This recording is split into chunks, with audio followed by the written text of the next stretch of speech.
문강풍수님에게 질문 제2호를 드립니다. 남자 여우로 하지 않고 왜 여자 나무로 합니까? 2004년 그 아들 결혼식을 여의도 교원 공제회관에서 했습니다. 지병에서 올라가니 벌써 예식장에는 손님들이 착석해 있었습니다. 우리의 관습대로 우측으로 들어가니 신부 측 팻말이 있어 부득이 좌측으로 돌아갔습니다.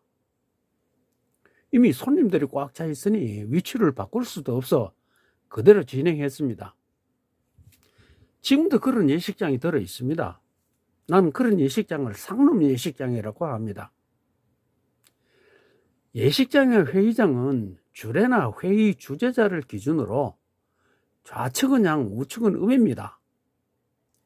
향교에 가면 동제, 서제가 그 대표적인 사례입니다. 식이 끝나고 패백하러 가니 우리가 봐서 신랑이 좌측에 신부가 우측에 앉아 있었습니다. 그래서 내가 자리를 바꾸라고 하니 도우미가 왜 바꾸라고 하는가라고 물었습니다. 그래서 내가 남자 여우로 앉아야 하는데 여자 나무로 앉았다라고 하니 자기 기준에서 손가락으로 가리키면서 남자 여우가 맞지 않는가라고 반문했습니다. 그래서 내가 물건인가요? 라고 하니 내 말을 이해하지 못하는 것 같았습니다. 어디가 들은 이야기는 있어가 남자 여우는 들었는 모양이죠. 예. 물건이면 그렇게 배치를 해야 합니다. 나중에 알고 보니 처음에 바로 앉아 있었는데 도우미가 바꾸라고 해서 바꾸었다고 합니다. 그 후 교원 공제회에 좌우도 구분 못하는 집단인가라고 항의를 했더니 직접 운영하는 것이 아니고 세를 놓았다 시정하겠다는 답변을 받았습니다. 이제 본론에 들어가겠습니다. 전인지 귀족풍수 박인호가 대통령 배출 풍수 노태우 평언이라는 이런 동영상을 올렸는데 어떤 분이 이렇게 댓글을 달았어요. 거기 작아서 이렇게 이제 확대가 봅니다. 누군가 싶어 요거를 눌러보니까 이렇게 떠요. 요거를 클릭하면 이렇게 떴는 거예요. 문강풍수라는 사람이라요. 모친 묘소를 붙인 묘소라고 하고 그 묘 때문에 대통령 뭐 됐다 어쩌저쩌 하고 상석이 부우로 되는 거 안 보이나 라고 했어요. 그래서 내가 부좌우도 모르는 풍수라는 제목으로 2024년 5월 14일자 동영상으로 답변을 들었습니다 라고 내가 했어요. 예, 이겁니다. 문강풍수님께 질문 1호 부좌우도 모르는 풍수입니까? 라고 했더니 댓글을 이렇게 복잡하게 달아놨어요. 그래 잘 안 보이죠? 확대해 보겠습니다. 자, 이것도 복잡하지요. 그래서 위에 요 빨간 것까지만 내가 설명을 하겠습니다. 이건 다음에 또 기회 있으면 하겠습니다. 그 댓글에 뭐라고 되어 있냐면은 상석에 부좌우 부 표시하는 것은 누워 계신 망인을 기준으로 표시하는 겁니다. 즉 망인이 추가되는 것입니다. 묘소 뒤편에서 봐가지고 이제 하면 되면 그렇게 보면 묘소 뒤편에서 보면 간단 명료한데 왜 구체스럽게 구체적으로 설명도 필요 없답니다. 앞에서 보고 좌우를 말하는 것은 걔가 입장에서 말하는 것입니다. 자, 한번 보세요. 상석에 표시를 하는 것은 죽은 사람이 보라고 표시를 하는 겁니까? 살아있는 사람 보고 판단을 하라고 표시하는 겁니까? 자, 이 상석에나 비석에 표시하는 거는 이 묘는 누군데 어느 좌로 누보가 있고 자식은 누구고 옛날에 뭐는 했고 하면서 줄줄줄 적어놨죠. 그 묘를 분석하라고 적어놓은 거예요. 분석은 누가 합니까? 살아있는 사람이 하죠. 아니 눈가리가 썩어버렸는데 그 망자가 그걸 어떻게 봅니까? 아니 생각을 해도 좀 참 한심합니다. 자, 내가 문강풍수에게 질문제 1호를 할 때 뭐 내용이 뭡니까? 문광풍수님, 천지 만물은 사람이 주관하죠. 그러니 사물을 주관하는 나를 기준으로 좌우를 구분하죠. 내 부모도 죽으면 물건이죠.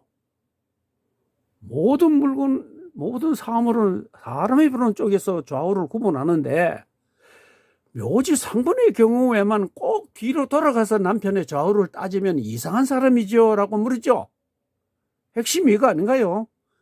그러면 여기에 대한 답변을 해야죠. 왜 부자 보호 때만 묘지 뒤로 돌아가서 좌우를 따지는가라는 논리적인 답변을 해야죠. 문광풍수님, 논쟁의 핵심은 모든 사물은 보는 사람을 기준으로 좌우를 따지는데 부자 부의 경우에만 왜 묘지 뒤로 돌아가서 좌우를 따지는가라는 것이죠. 그런데 당신의 답변은 망인이 주의라는 답변을 하면 안 되죠. 당신이 교수라면 학생이 이런 답안지를 제출했다면 점수를 주겠습니까? F 학점이죠. 왜 망인이 주인이 되어야 하는 이유를 논리적으로 설명하는 것이 마땅하지 않은가요? 자, 하나의 사례를 보겠습니다. 여기는 경북 상주시 공건면 부곡리산 53-1번지인데요. 요 부모가 있고, 요 큰아들이 있고, 요 작은아들이 있습니다. 자, 이 묘의 주인공이 정경세라는 부입니다. 사계 김장생 스승 이후에 가장 예법에 밝은 사람이라고 전합니다. 그 부부가 여기 있어요. 정경세하고. 그러면 남좌 여우지요. 죽으면 물건이니까 왼쪽에, 여자는 오른쪽이죠. 살아있으면 뭡니까? 여기가 남자, 여기가 여자죠. 자, 상하. 자, 부모고 큰아들, 작은아들입니다. 그럼 부모가 우선이니까 위에 있었죠. 그 다음에 아들이니까 밑인데 동생이고 형이죠. 그러니까 형을 왼쪽에 배치했죠. 그렇죠? 자, 여도 남자, 여자고, 여도 형이고 동생이고 상하고 하나도 틀린 게 없죠. 이게 우리 관습입니다. 꼭 이렇게 안 해도 돼요. 사정에 따라서는 이렇게 바꿀 수도 있고 부인도 이렇게 바꿀 수가 있어요. 그럼 바꿀 때는 뭐 이유가 있죠. 그냥 아무렇게나 바꾸는 게 아니에요. 문광풍수님, 사람도 죽으면 물건이죠. 그럼 사람과 물건을 구분 안 하고 제3의 뭐가 있습니까? 아니, 문광풍수께서 그거를 이야기를 해야죠. 모든 사람은 사람도 죽으면 물건이라고 보는데 문광풍수만 다르게 봅니까?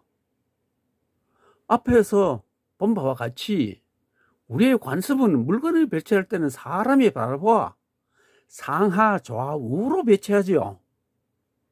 부모와 자식은 상하로 배치하는 것이 우선이나 경우에 따라 좌우로도 배치합니다. 이때는 부모를 좌측에 자식을 우측에 배치합니다.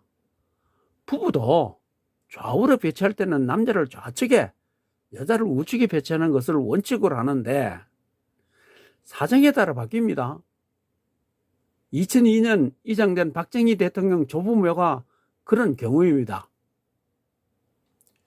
정경세 묘역에서 정경세는 남자인의 양해라 바로 보는 사람을 기준해서 좌측에, 여자는 음인이 우측에 배치했습니다. 우리 관습에 어긋남이 없습니다. 문광풍수께서는 상석에 부자 부호 표시하는 것은 누워 계신 망인을 기준으로 표시하는 것이라고 했죠.